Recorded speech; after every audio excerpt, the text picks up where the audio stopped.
X's and O's. Now the X's and O's and our man from Volcano. Volcano, California. Yeah, that's right. We always love to hear feedback from you guys. And by the way, thank you for the overwhelming amount of feedback. It has been hot and heavy. We've been getting. So we had a lot to choose from in this show.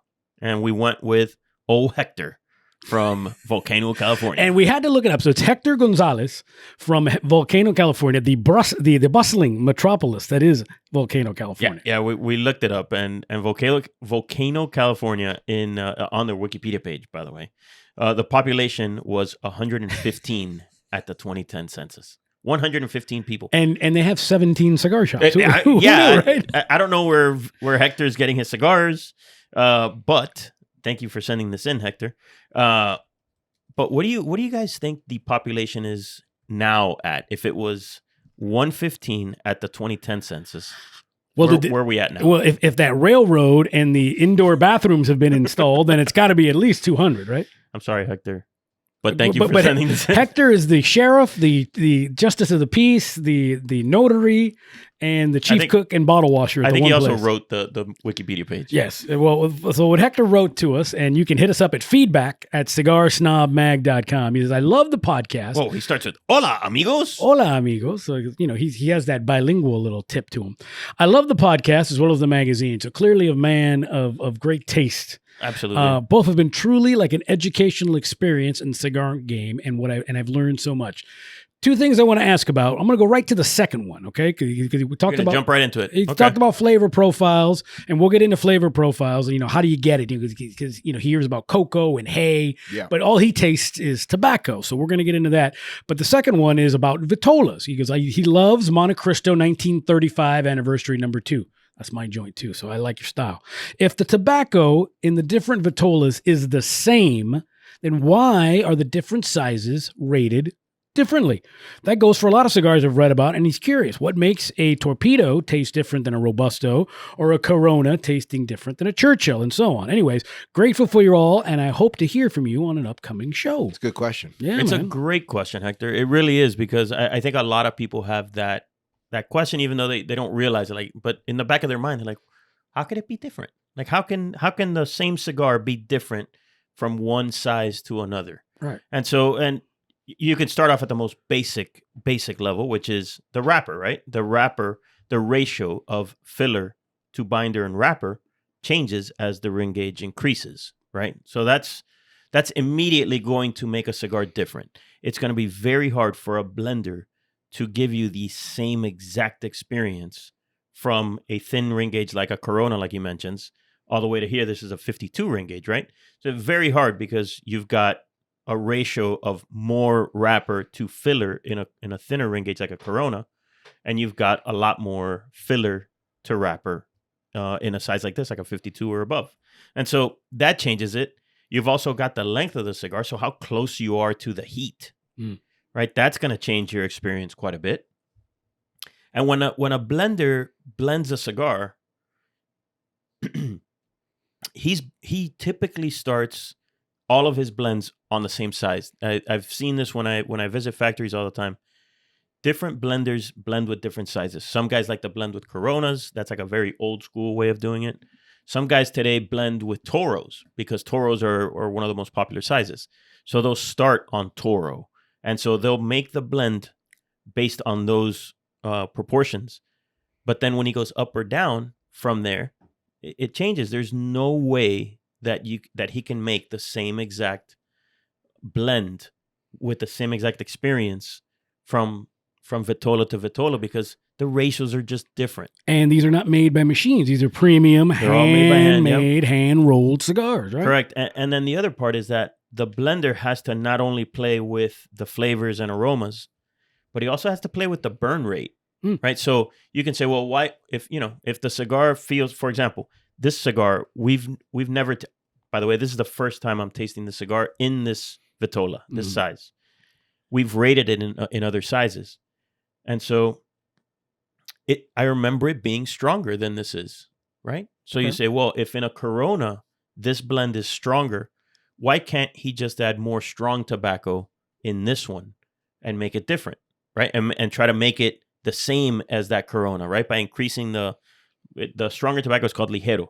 So increasing the amount of ligero that he puts into this, but that would mess with the combustion of the cigar, and you probably wouldn't want to do that because now maybe the cigar would burn too slow, and now it's not an enjoyable smoke. It maybe goes out too much, or there's all these other considerations that the blender has to take into account when he's creating this blend. And everybody does it differently. It's like all manufacturers don't follow the same rule. Of course not. And every cigar, especially in a box, in a vitola, you want it to be the same, but there is a little bit. Yeah, they're made by human beings. Yeah, like you said earlier, right? There's no way. But let's kind of forget that part. The fact that from cigar to cigar, these 3 cigars, they're not exactly the same, right? Because they're made by human beings. But let's put that aside and let's talk about what we were saying is from size to size, from Torpedo to Robusto to Toro to Corona, Churchill. There's no way that the blender can make it taste exactly the same. And some blends, depending on the size, are more imbalanced than others, right? And they just give you a better smoking experience. And that's why you get different, like to Hector's question, how can they be rated differently? And that's basically it, right? Like this cigar, in fact, I think this cigar works better in this vitola than the ones that we've rated in the past. I like it better from what I remember. I love it. So I think, different cigars just taste different in different vitolas because of those proportions. And those differences yield a different rating. And that's just it, right? Well, it's like Elvis used to say, take these vitamins. Yeah, they're like vitamins, except different. So Ivan, and get to Hector's first point, the flavor profiles, espresso and hay. What's the best way to get what he's talking about? I mean, obviously, it's not going to taste like an espresso. It's not going to taste like chocolate. But how do you get that experience? I personally think, obviously listening to us and smoking the same cigar that we're smoking and being able to hear, people who are experienced smokers and know what they're tasting. You and I literally smoke for a living. Yeah. While you're doing that, along with people that know what they're doing, you get to kind of make those correlations in your head with the flavors, and you can pick them out a little bit easier. It happened to me. I used to take a wine course, and we used to drink these expensive bottles of wine, and as he's going through all the tasting notes, and we're tasting these notes, you're like, oh yeah, that is like a blueberry, or that is a ripe prune, or so it's very, for me, I enjoy being able to taste the flavors that other people are tasting and then trying to make those correlations yourself. Yeah, he says in his question, I read a lot of reviews that describe these incredible flavors: cocoa, hay, espresso, peanuts, and red pepper, to name a few. But I have yet to taste any of that. I always taste tobacco, and that's fair. Right, because it is tobacco. It's 100% tobacco. And so... Yeah, there isn't any blueberries in there. Correct. Yeah, there's no cocoa in the cigar or espresso in the cigar or peanuts. However, the aromas that are coming off of it, and by the way, I think that the number one thing that Hector would need to do is learn how to retro-hale if he doesn't already. Definitely learning how to release some of the smoke through your nose will change the way you smoke cigars forever. It happened to Jim, I think. It definitely It was a 180 for me in terms of my cigar experience. And I learned it right here on the show. And we have an episode about retrohaling. So if you want to go back, hook it up, and it will change your experience. Yeah, if you're watching this on YouTube, Nat, can we put the little box that they can click on the episode that had the retrohale talk?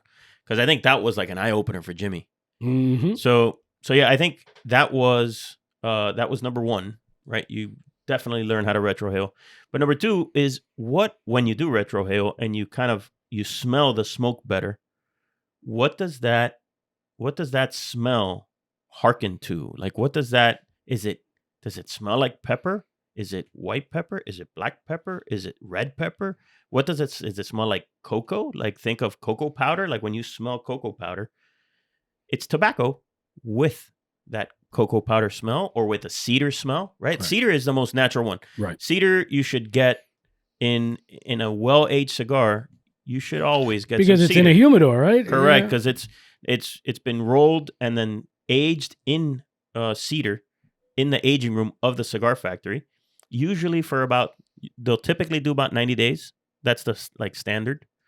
Different people do different amounts, but typically cigars rolled and then rested there for 90 days on cedar, and then it's put in a cedar box and shipped to you, and it's always in and around cedar. And tobacco constantly takes in the aromas that it's around.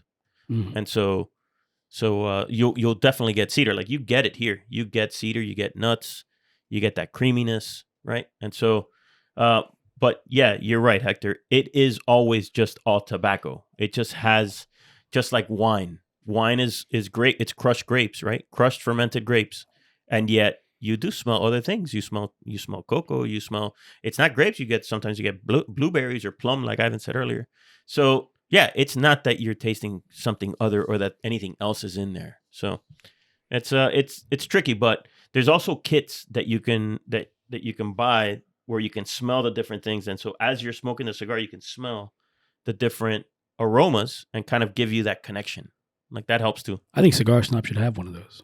We've played around with that idea, and we may release one of those where we create a little kit for you that you can smell the different aromas. Feedback at cigarsnobmag.com. Feedback at cigarsnobmag.com. Hit us up with your questions, your reviews, what you think. Is there a question you've got? And if we read your question, what happens? You get a Cigar Snob swag pack. Woohoo! Yeah, man. We'll put together Yami will put together a little package with a couple magazines, maybe a lighter, stickers, maybe a hat, maybe a shirt. So you get a little swag pack.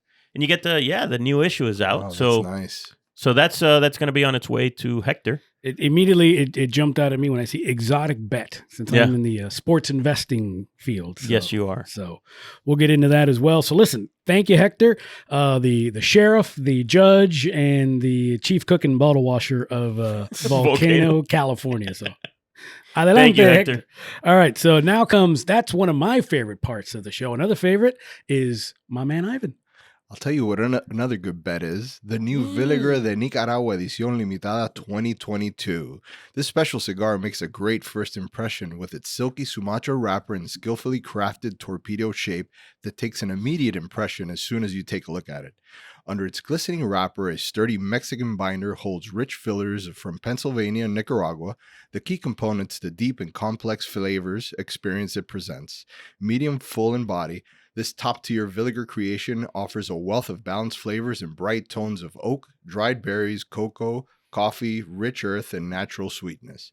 The new Villiger de Nicaragua Edición Limitada 2022 is made at the new Villiger factory in Nicaragua, a collaboration with the iconic Joya de Nicaragua factory. Almost after 2 years of construction, the state-of-the-art cigar factory was completed at the end of September 2021 in Estelí, the mecca of the Nicaraguan cigar industry. Villiger aimed to create a modern production facility that produces premier hand-rolled cigars for all the Villiger markets worldwide. The Villiger de Nicaragua Edición Limitada 2022 is expressed in a single 6x52 box-pressed torpedo and comes packaged in 20-count boxes.